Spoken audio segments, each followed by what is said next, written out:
rock under every field, under every town, under every road. You can dig a hole anywhere and you'll come to rock. Rocks like granites and slates and marbles, and different rocks are found in different places all over the world. The kind of rocks that we quarry here are limestones. This is a very famous limestone called Portland stone, and many famous buildings in London and other cities are built from it. Buildings like St Paul's Cathedral and the Bank of England. We've also got another type of limestone that we quarry in this place, which has got a very blue colour, and we use that especially for making floor tiles.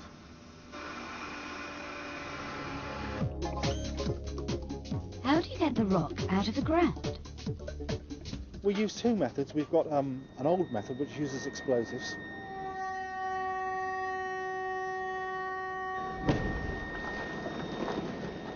And we've got the modern methods which we tend to use a lot more these days, which uses saws, and we saw the stone from the ground.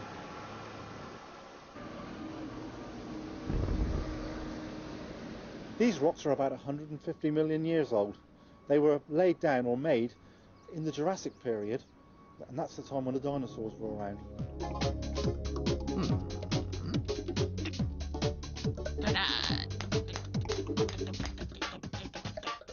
We use shape stones for lots of different buildings, for churches and big buildings, banks, make fountains, statues.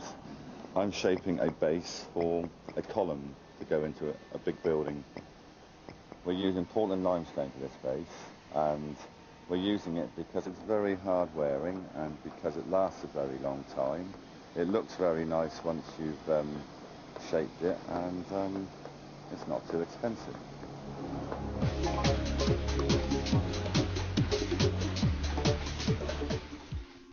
Granite is a particular sort of rock that comes from deep inside the earth. It has lots of different particles, which makes it very attractive when it's polished. Granite is used for a variety of different purposes. In this case, the granite is being cut for a kitchen sink unit. Granite is so hard that it needs a special diamond blade to cut it.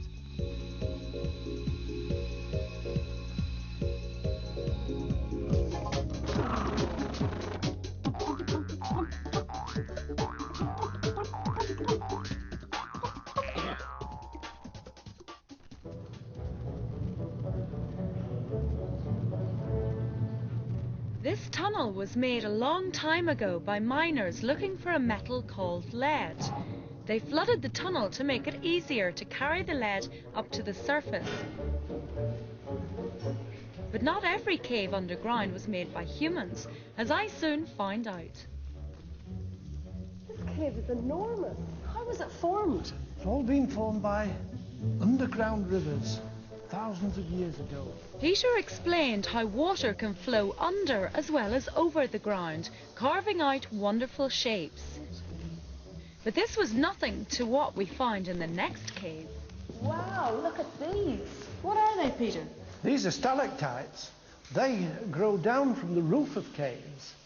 Stalagmites are the ones that grow up from the floor of the cave.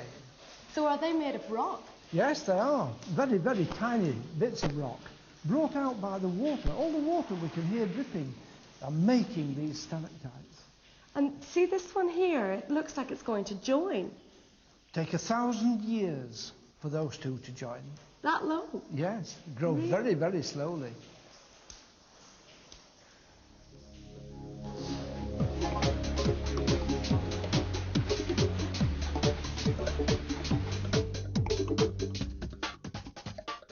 Rocks on the surface of the earth can get worn by the weather into really interesting shapes.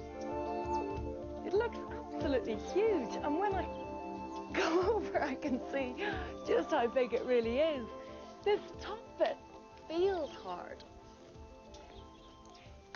And when I tap it, it sounds hard as well, whereas this part of the rock feels soft and it actually crumbles and little bits break off when you touch it. So the two must be different types of rock. And that means the softer one has been worn away over millions of years by the weather, whereas the top part hasn't been worn away as much, and that's what's given it the mushroom shape.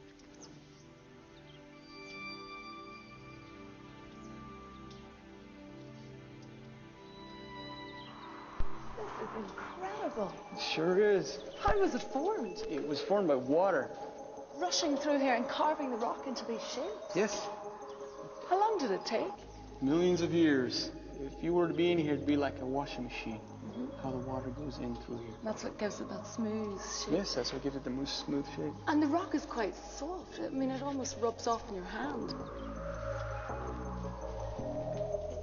I couldn't help noticing how the sand beneath our feet was the same colour as the rock on the walls. So has all this sand come from the rocks? Yes, over millions of years. So fine.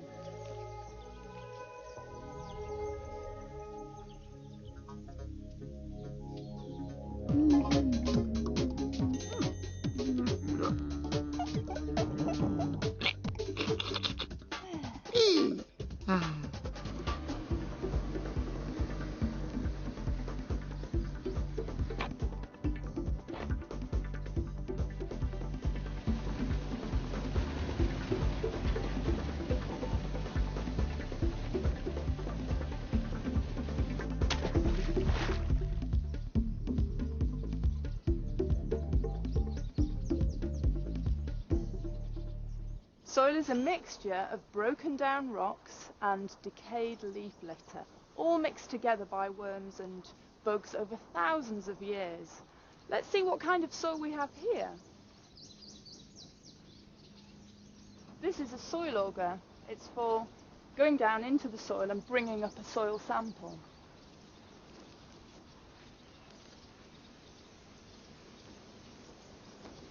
There are two different layers. There's a darker layer at the top. That's where the organic matter, the decayed leaves, is all being mixed in. But underneath, we've got a paler, sandy area. It looks like it's got a sandy texture. I'm going to add a bit of water to this sandy soil to try and make a soil ball. It doesn't make a very good ball.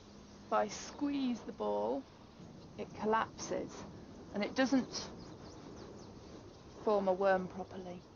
It's a very dry sand. We can contrast that to this clay soil. If we roll that into a worm, we can even bend it into a circle without it cracking.